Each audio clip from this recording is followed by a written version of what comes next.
Good day everyone, Brayden here coming to you from the Animal Kingdom parking lot. Today we're going to be checking out everything new here in the Animal Kingdom now that the park is officially reopened, what the crowds are like, what's going on with those characters on pontoon boats. I haven't seen those yet. I'm really excited to check all of that out. And we finally hit 100,000 subscribers on the Mickey Views YouTube channel, and I'm so excited. Thank you guys so much. I think I'm gonna get a celebratory meal at the Thole Canteen in Pandora. I have not been there in so long. I have to say, heading in, I didn't see any cars, there wasn't any delay. There really wasn't anyone even coming into the parking besides me. So I think that's a good indication either that the crowds are leveling out, that the people that are here for the day came earlier, or that there just aren't a lot of people in the park. Going through the temperature check, there was no line at all. It was a total breeze. And then as far as security goes, unlike the other three parks where you put your metal items in a plastic bin which goes around the normal metal detector, here at the Animal Kingdom they have a new security entrance, a whole new building for the security, and they have special machines where you can go through with anything in your bag and they're able to see basically what's inside it as you're walking through. Some very cool technology. The only thing you have to take out of your bag is umbrellas, which you're supposed to hold in front of you, and then as you walk through it basically makes a map of you going through the metal detector where they can see everything inside of your bag. Some very cool technology. Here we are outside of Disney's Animal Kingdom, and as you can see, not many crowds. Let's head in and see what's going on. Over here at the ticket entrance, you can see all of the physical distancing markers, and it looks like the annual pass holder entrances are back, at least here at the Animal Kingdom. I think they're back at the Magic Kingdom too. In the Magic Kingdom, it's sort of odd being there with so few people because the people add so much energy to the parks. But here in the Animal Kingdom, just you and all the nature is definitely a nice experience. Being here on Discovery Island, the music, the low crowds, the tree of life, what an experience. Heading over to Pandora here at the Island Mercantile, which is currently closed, the gift shop. And so you're supposed to go over to the Discovery Trading Company for merchandise. You can see they're currently custodial cast cleaning all of the light fixtures, the poles, everything. They're just circulating the park, making sure everything is clean. Very good to see. Oh boy, did I miss this. Here we are crossing the bridge into Pandora. Listen to those sounds. Here you can see all the physically distanced markers on the ground, and right now, you cannot touch the plant.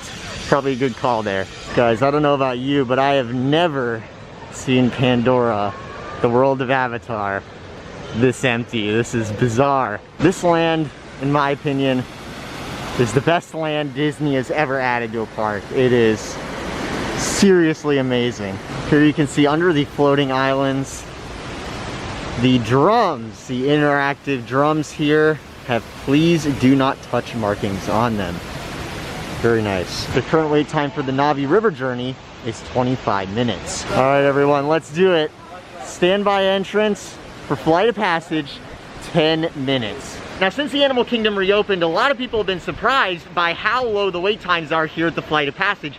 To me, it's not all that surprising because there's no Fast Pass, which usually holds up the line a lot. And also, this attraction has 4 theaters. It's built for a lot of capacity, which the park currently doesn't have. So no Fast Pass plus a high capacity attraction equals very low waits. I think all these physical distancing markers outside and wrapping around the entire land signal to us that Disney expects to have some much bigger physically distanced lines in the future. We have made it inside the caverns. No waits, everyone just walking right through.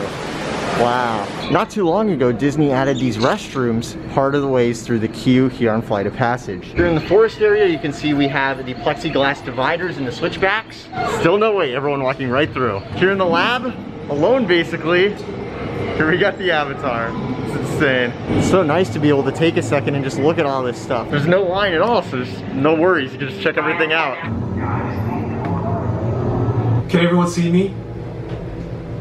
For your safety, throughout this entire experience, remain seated. A great time is always here at the Flight of Passage. Only a 10-minute wait. The reason I was alone in that one pre-show room is because usually you have 2 pre-shows, but what they're doing is utilizing both rooms to play the same pre-show, and that way everyone can be more spaced out between the 2 of them. You could probably ride the Flight of Passage 15, 20, maybe even 25 times at the current wait times. Now it's time to mobile order at my favorite counter service. I'm so glad to be back. The Thole Canteen. So you guys are always asking me what I get here at the Thole Canteen. This is the slow roasted beef, the rice and beans, and the green onion chimichurri sauce.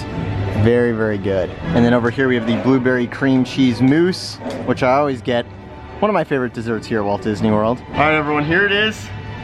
Cheers to 100,000. Thank you guys so much for all the support. I think back to the old days where I was unboxing monorail play sets, and here I am now living in Orlando, covering all the latest going on with the parks in the good times and even when things are a little bit scary like right now. So I wanted to say from the bottom of my heart, thank you so much for all the support, and I will keep evolving that content. Definitely a lot coming in the future, safe to say, and all of your support is what makes all of this possible, especially our patrons on the Mickey Views Patreon page, and just all of you watching the videos in general. So thank you so, so much. A lot of people have been asking me to make 100,000 subscriber merchandise, and I wouldn't want to make like a t-shirt just to make a t-shirt, but last night I was thinking about it after people were asking me, and I came up with a cool idea. So after this video, I'm gonna get to work designing. I have an idea. We'll see if it works. I'll let you know how that goes. A great meal as always here at the Thole Canteen. Thank you guys so, so much for all the support. Now, let's go see what else is going on here in Disney's Animal Kingdom. Just exited Pandora through the walkway that brings you over to Africa here. We are outside of the Festival of the Lion King. Do you hear that? I think there's a flotilla coming.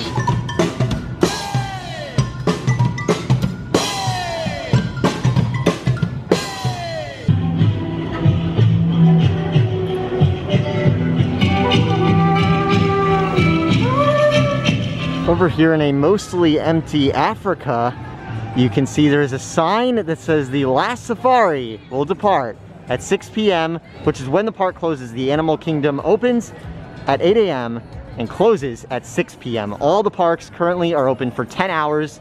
Their exact hours differ. Epcot is the one that's open the latest. But since they're all open 10 hours, that conversely means that Epcot is the latest to open. Well, everyone, let's go on a safari. Why not, right? When there's no lines, it's always nice to be able to go through these queues and appreciate all the little details.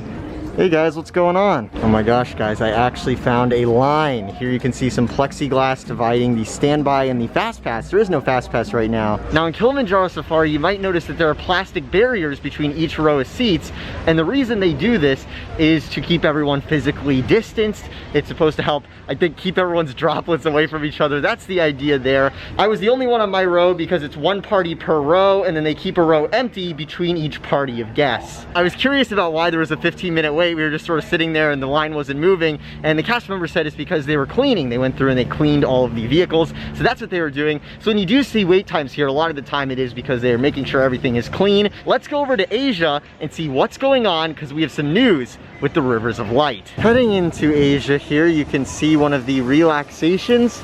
This one is stationed at the Upcountry Landing, which offers this nice waterside view of the Tree of Life. On a day like today where it's so hot, having a spot where you can take your mask off and relax is really, really nice. Disney has these relaxation stations located in every single park across property, and we've covered most of them in these vlogs this week. So make sure if you've missed some of them to check all those out. Whoa.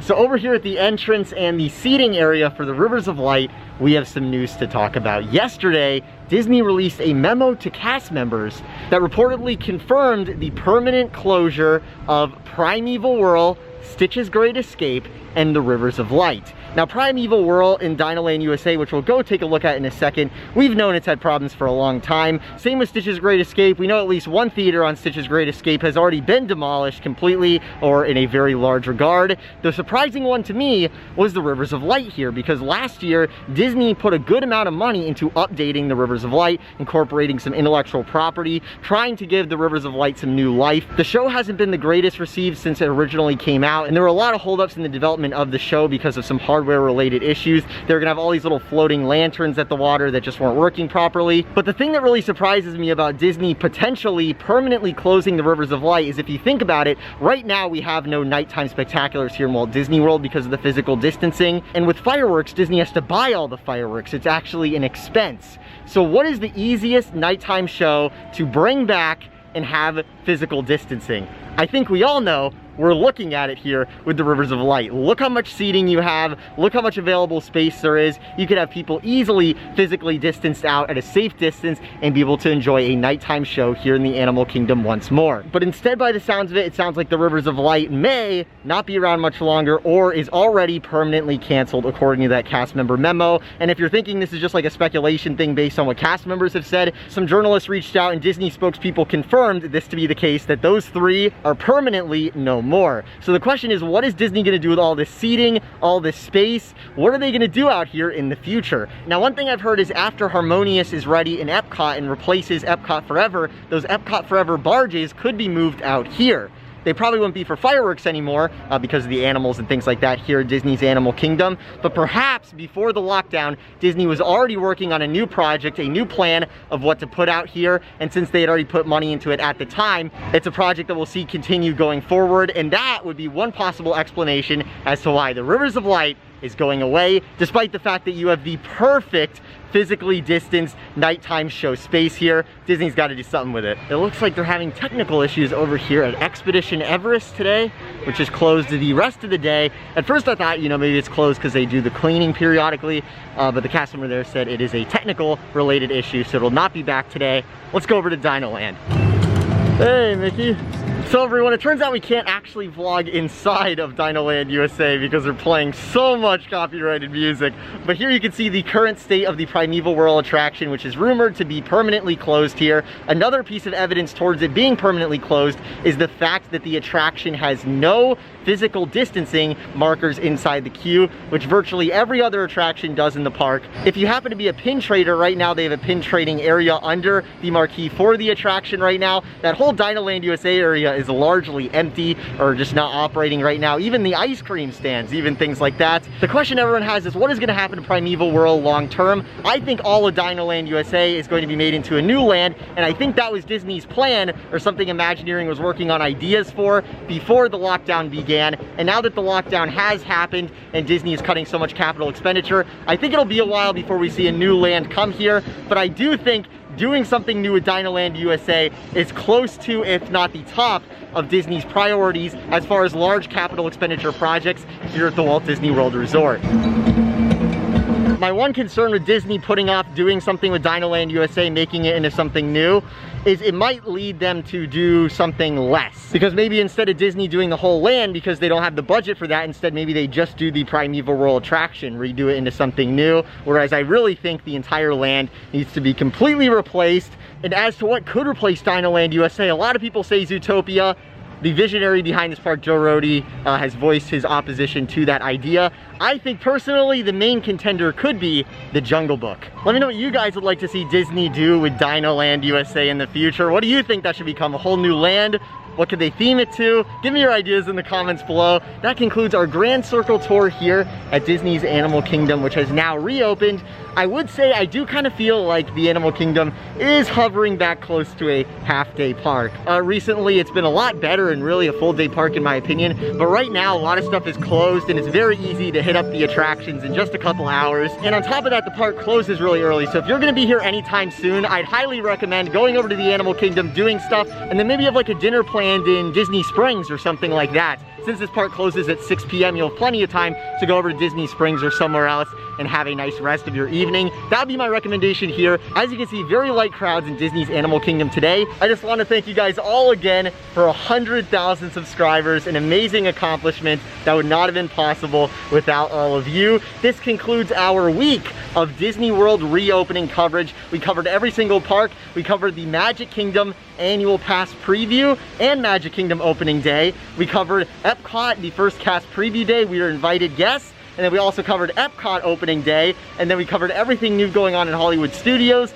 now that it is reopened. And now here with the Animal Kingdom, that concludes covering all of the parks and their reopenings, what the crowds are like, what the new offerings are, what the new procedures are, everything like that, along with the fact that we got to ride some rides alone, which was amazing, from Rise of the Resistance to Space Mountain to Test Track. What's up with that? That was totally wild. And if you want to keep up to date on all the latest Disney news, it seems like we're having a lot of developments lately with Disney announcing stuff permanently closing and all sorts of other stuff. Be sure to subscribe those notifications on as I continue bringing you all the latest coverage live here from Walt Disney World, as well as in the Mickey Views Magic Studio as we get further developments here live from Walt Disney World outside of the Tree of Life in the Tree of Life Garden. Thank you so much for watching and 100,000 subscribers. This is Brayden. I'll talk to you soon. Have a magical day.